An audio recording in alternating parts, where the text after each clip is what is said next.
नमस्कार, उत्तराखंड की खबरों में आप सभी का स्वागत है। मैं हूं नीलू। करते खबरों की शुरुआत। तो भारतीय सैन्य अकादमी यानी कि IMA में आज पासिंग आउट परेड हो रही है। आज 451 कैडेट्स पास आउट होंगे। इनमें से 419 युवा सैन्य अधिकारी भारतीय थल सेना को मिलेंगे, जबकि 9 मित्र देश के 32 कैडेट्स आज पासिंग आउट परेड में शामिल होंगे। श्रीलंका के सेना प्रमुख बतौर रिव्यूइंग ऑफिसर परेड का निरीक्षण करेंगे और पास आउट ऑफिसर कैडेट्स की सलामी लेंगे। इस वक्त वहां पर वो सलामी ले रहे हैं। वहां पर जो टुकड़ी है उसका निरीक्षण कर रहे हैं, वो भी हम आपको दिखा रहे हैं तस्वीरों में लगातार सुबह से ही कि किस तरह से पासिंग आउट परेड चल रहा है। और देखिए, आज ही जेंटलमैन कैडेट्स जो होंगे वो ऑफिसर बनकर भारतीय सेना में सर्व करने वाले हैं, जिसमें से कुल 419 ऐसे होंगे जो भारतीय थल सेना में जाने वाले हैं। श्रीलंका के सेना प्रमुख बतौर रिव्यूइंग ऑफिसर परेड का निरीक्षण कर रहे हैं। इस वक्त पास आउट ऑफिसर कैडेट्स की सलामी ले रहे हैं। तो ऐतिहासिक चैटवुड बिल्डिंग पर ये आप देख पा रहे हैं परेड की तस्वीर। बातचीत करने के लिए सतेंद्र हमारे साथ लगातार जुड़े हुए हैं वहां से। सतेंद्र, इस वक्त क्या हो रहा है?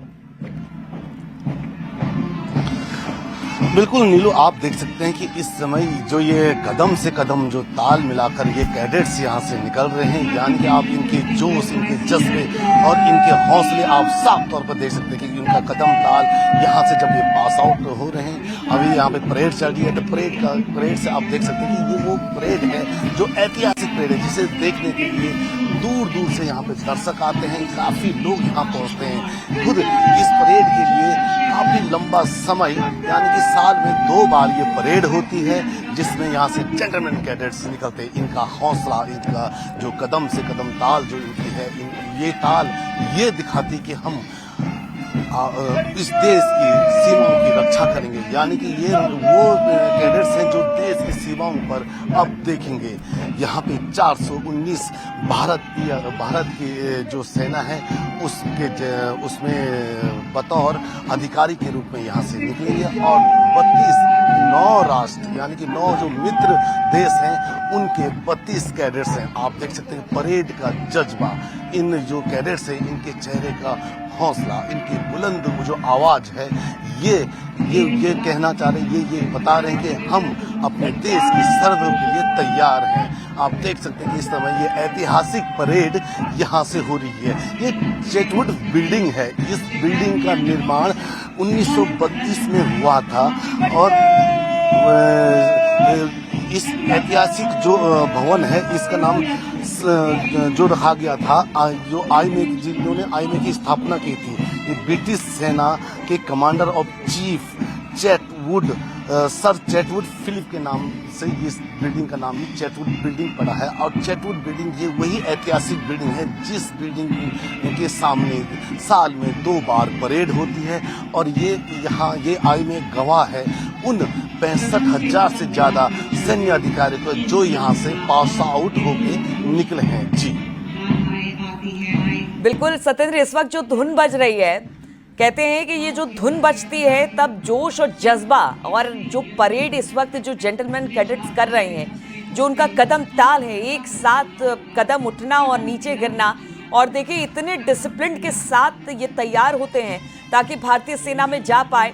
और सिर्फ फिजिकली नहीं, मेंटली इनको तैयार किया जाता है ताकि किसी भी परिस्थिति में, किसी भी सिचुएशन में ये उस सिचुएशन को हैंडल कर पाए। और यही ट्रेनिंग ताउम्र उनके साथ रहती है। सतेंद्र, बिल्कुल ये परेड जो आप देख रहे हैं तस्वीरों में, जो हमारे दर्शक देख रहे हैं, ये परेड ही नहीं, ये वो लम्हा है जब मेहनत, अनुशासन और देशभक्ति की गूंज पूरे परेड जो यहाँ परेड जो स्थल है यहाँ पे देखने को मिलता है। यानी कि जो ये परेड है, ये परेड साल में भले ही 2 बार होती है, लेकिन इस परेड को देखने के लिए काफी लोग तरसते हैं। लोग यहाँ आने के लिए काफी बार वो करते हैं कि जो परिजन है वो लंबा इंतजार के बाद इन अपने जो बच्चे हैं उनके कंधों पे जो सितारे कुछ देर बाद लगेंगे, यानी वो अधिकारी जब बनेंगे, तो ये परेड और आप उनके जो कदम ताल हैं वो देश के लिए वो बताने जा रहे हैं कि वो ये बता रहे हैं कि हम तैयार हैं देश की उन सीमाओं के लिए। ये अनुशासन, ये धैर्य, ये जज्बा, ये शौर्य, ये पूरा उन सीमाओं के लिए है जब यहाँ से अधिकारी बनके ये अपनी अपनी जो आर्मी की जो कमांड टीम, आर्मी जो बटालियन होगी, उसकी कहीं ना कहीं ये वही अधिकारी हैं जो अपनी आर्मी की जो कंपनियां हैं उनका अब उनके अधिकारी के रूप में उनको एक कमांड देंगे। ये वही कमांड है क्योंकि इन्होंने यहाँ से कड़ी मेहनत और कड़ी लगन के साथ अपने जो यहाँ पे से तो तैयारी की है, जो इन्होंने सीखा है उस सीख से ये अपने साथ के जो सेना के जो जवान होते हैं उनको कहीं ना कहीं प्रेरित करते हैं।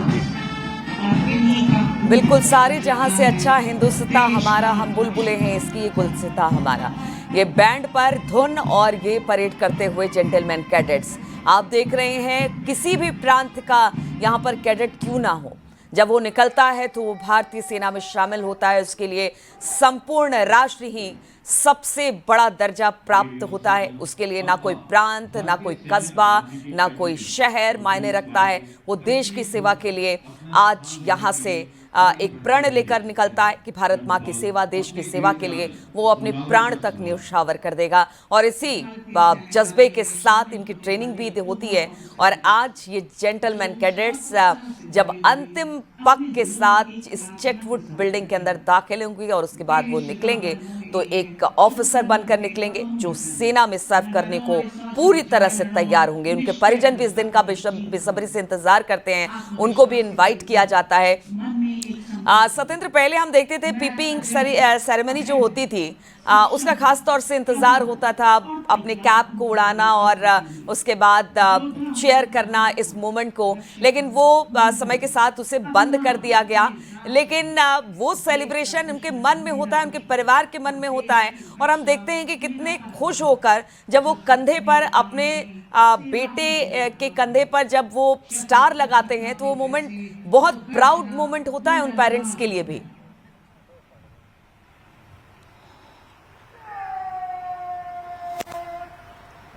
कट जा रहा फोन।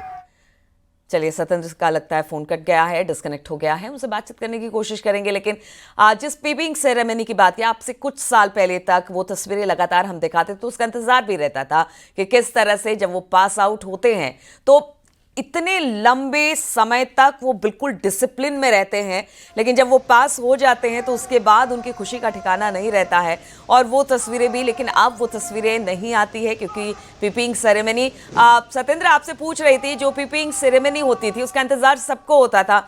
हम लोग भी वो तस्वीरें दिखाते थे और कितने खुश होते थे इतने डिसिप्लिन लाइफ के बाद जब एक जेंटलमैन कैडेट्स ऑफिसर बन जाता है तो कहते हैं ना कि उस दौरान आपको छूट होती है कि ठीक है आप अपनी खुशी का इजहार कर सकते हैं।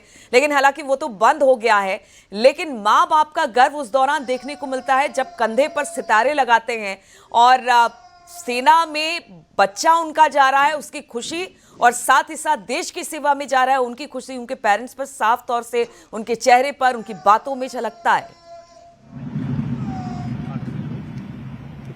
बिल्कुल बिल्कुल, क्योंकि आप देख सकते हैं कि परेड यहाँ पे अभी समाप्त हुई है और अब यहाँ पे स्टार्ट होगा। जो यहाँ पे जो चीफ गेस्ट आ रखे हैं वो अपना यहाँ पे भाषण देंगे, अपना एक जानकारी देंगे और बताएंगे इन जो रणबांकुरे हैं, यानी कि जो 451 रणबांकुरे हैं उनको एक जोश देंगे।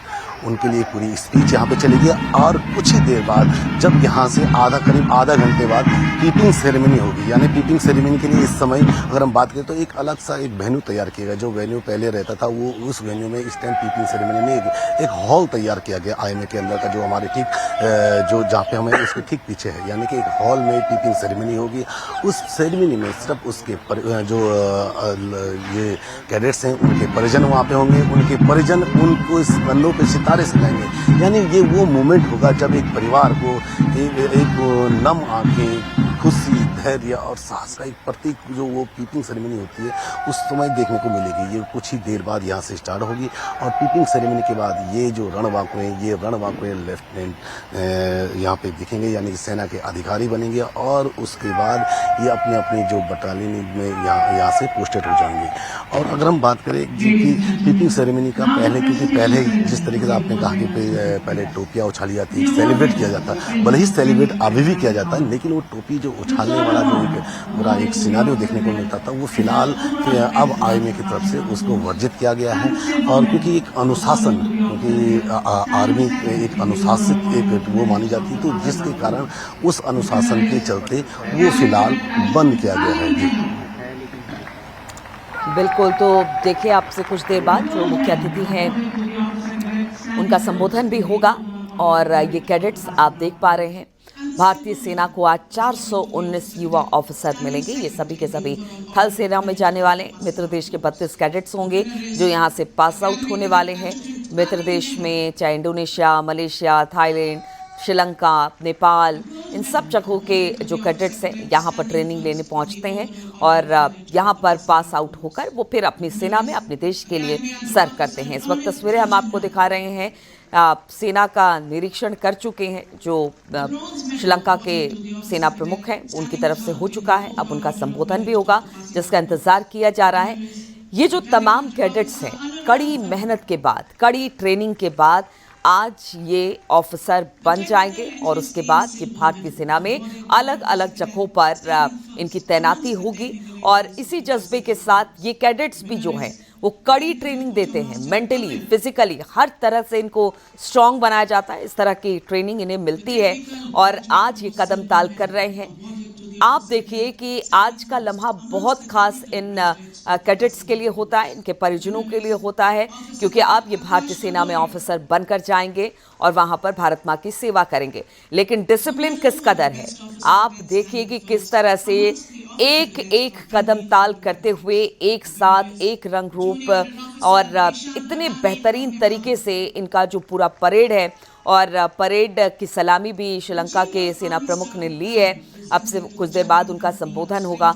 लेकिन ये सेना का डिसिप्लिन ही है जो कि ताउम्र उनके साथ रहता है, जब वो सेना में रहते हैं तो भी, और जब सेना वो छोड़ चुके होते हैं, यानी कि जब रिटायर्ड भी हो जाते हैं तब भी। अगर आप किसी सैन्य अधिकारी या जवान से मिलेंगे तो वही सारी चीज़ें वो अपने जीवन में इसी ट्रेनिंग के दौरान जो सीखते हैं उसे ताउम्र अपनाते हैं।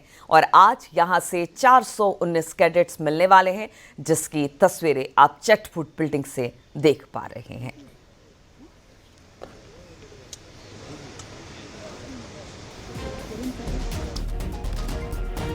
तो आज इनके कंधे पर सितारे होंगे, इनके परिवार वाले इनके कंधों पर सितारे लगाएंगे और आज ये सेना में शामिल हो जाएंगे। इसके बाद यहाँ से वो घर जाएंगे, फिर अलग अलग जगहों पर अलग अलग यूनिट में इनकी तैनाती होगी। सत्येंद्र, बहुत बहुत शुक्रिया आपका जानकारी देने के लिए, वहां से तस्वीरें दिखाने के लिए। आगे भी तस्वीरें हम दिखाते रहेंगे अपने दर्शकों को। लेकिन बढ़ते हैं अगली खबर की ओर, बात करते हैं मौसम की। तो उत्तराखंड में तेज बारिश का अलर्ट जारी हुआ है। 5 जिलों में तेज बारिश की चेतावनी मौसम विभाग ने दी है।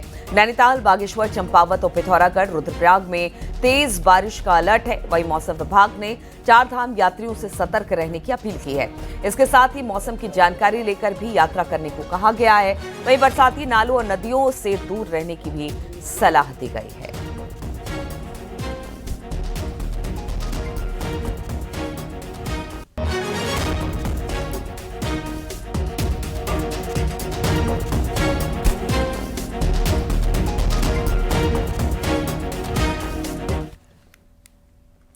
और 4 धाम यात्रा पर हेलीकॉप्टर उड़ाने वाले पायलटों के लिए अब नियम सख्त हो गए हैं।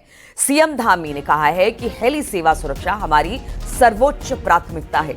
सीएम ने कहा कि हाल में हुई दुर्घटनाओं के बाद यूकाडा से लेकर डीजीसीए और हेली सेवा दे रही कंपनियों के साथ सरकार ने बातचीत की, जिससे स्पष्ट निर्देश दिए गए कि हेली के चक्कर मानकों के अनुसार लगेंगे।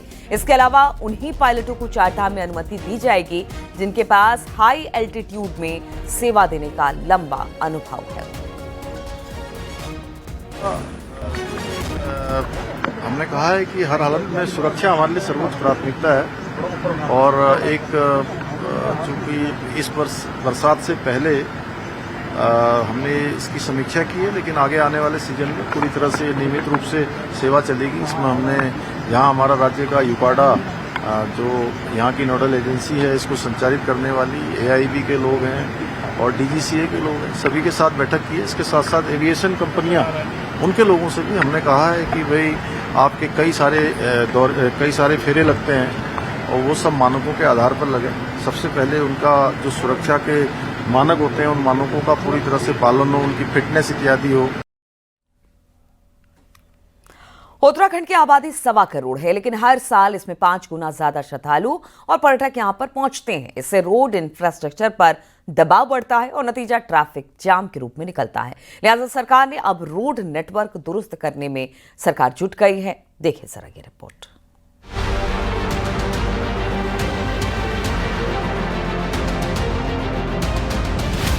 सवा करोड़ आबादी वाले देवभूमि उत्तराखंड में हर साल 5.5 करोड़ से ज्यादा पर्यटक और श्रद्धालु पहुंचते हैं।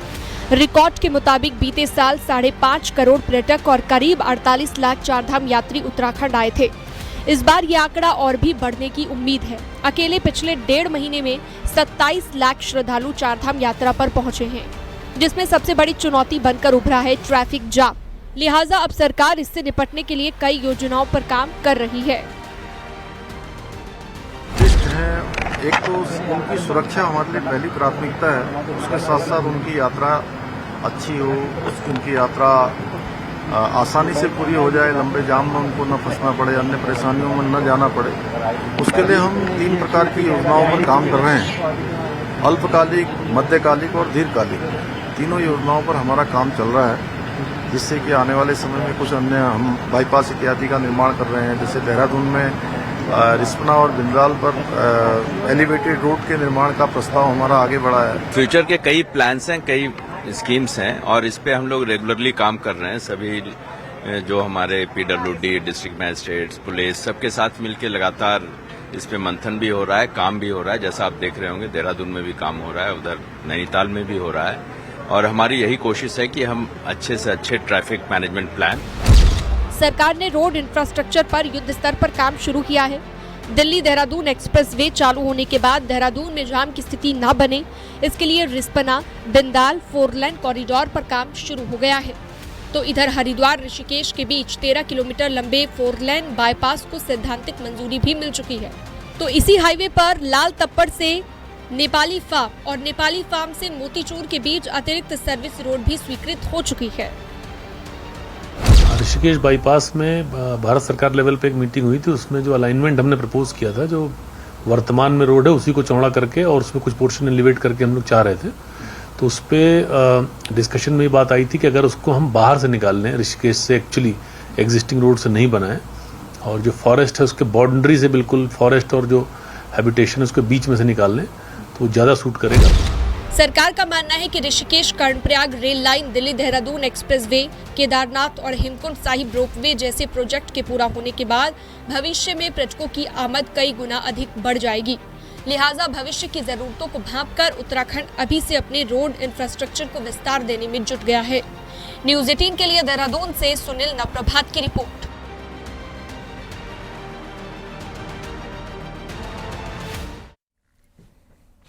और रील और सेल्फी के चक्कर में जान जोखिम में डाल रहे सेल्फी बाजों पर अब सरकार सख्त रवैया अपनाने जा रही है। प्रदेश सरकार ने खतरनाक स्थानों को नो सेल्फी जोन घोषित करने के निर्देश दिए हैं। ऐसे टूरिस्ट स्पॉट पर बोर्ड लगाने के साथ साथ जरूरत पड़ने पर सीसीटीवी कैमरे लगाने के भी निर्देश दिए गए हैं। सरकार ने साफ कर दिया कि अगर कोई व्यक्ति इन नियमों का उल्लंघन करता है या फिर सोशल मीडिया पर ऐसे खतरनाक जगहों की तस्वीरें अपलोड करता है तो उसके खिलाफ सख्त कार्रवाई की जाएगी।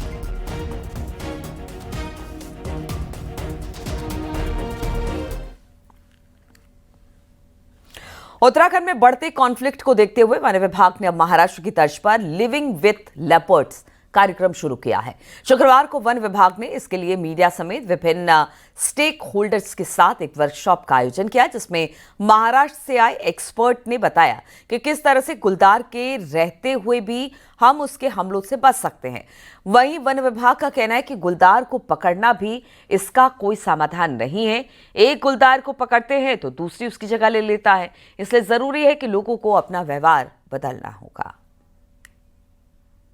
जानवर के बिहेवियर में जैसे पहले बोला था ना, इतने कॉम्प्लेक्स होते हैं और किस तरह पे क्या तरफ करेगा उसका कंक्लूसिव कोई भी नतीजे पर पहुंचना मुश्किल है।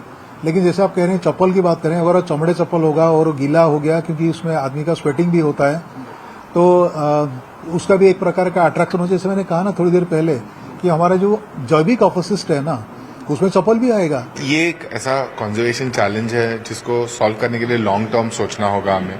कई बार हम जो सॉल्यूशंस यूज करते हैं वो क्विक रिस्पॉन्सेस होते हैं, जो नी जर्क मूवमेंट होते हैं। पर अगर इसको हमें सॉल्व करना है, इसको एकदम जड़ तक जाके लॉन्ग टर्म सोचना है, ठीक जैसे महाराष्ट्र में हुआ, awareness model, management interventions, understanding कि वो बाहर क्यों आ रहे हैं। विकासनगर में हुए एक भीषण सड़क हादसे में बाइक सवार की मौके पर मौत हो गई, जबकि हादसे में एक छोटा बच्चा भी घायल हो गया। इसे इलाज के लिए अस्पताल में एडमिट करा दिया गया। हादसा देहरादून में पोंटा साहिब जाने वाले नेशनल हाईवे पर आदूवाला गांव के पास उस वक्त हुआ जब पंजाब से आती एक इनोवा गाड़ी से सामने से अचानक से बाइक आ गई। टक्कर इतनी जोरदार थी, बाइक के परखच्चे उड़ गए। हादसे में टिमली निवासी एक व्यक्ति की मौके पर ही मौत हो गई।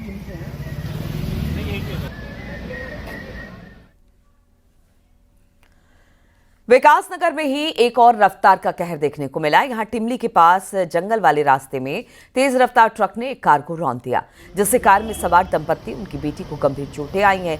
ट्रक की टक्कर से कार रोड से नीचे उतर गई तो ट्रक भी एक पेड़ से जा भिड़ा। घटना के बाद ट्रक ड्राइवर मौके से ट्रक छोड़कर फरार हो गया। वहीं घायलों को फिलहाल अस्पताल में एडमिट करा दिया गया है।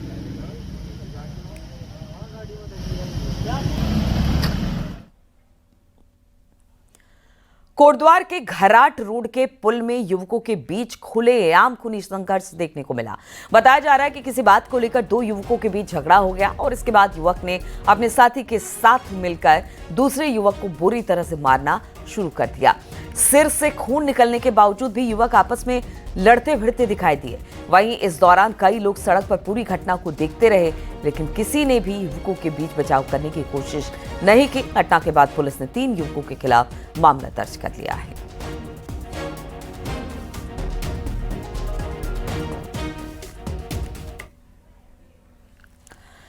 हेमकुंड साहिब की यात्रा के दौरान गुरुवार को एक दुखद घटना में हरियाणा के करनाल जिले के रहने वाले 32 साल के करमजीत सिंह का निधन हो गया। वो अपने दोस्तों के साथ हेमकुंड साहिब की यात्रा पर आए थे।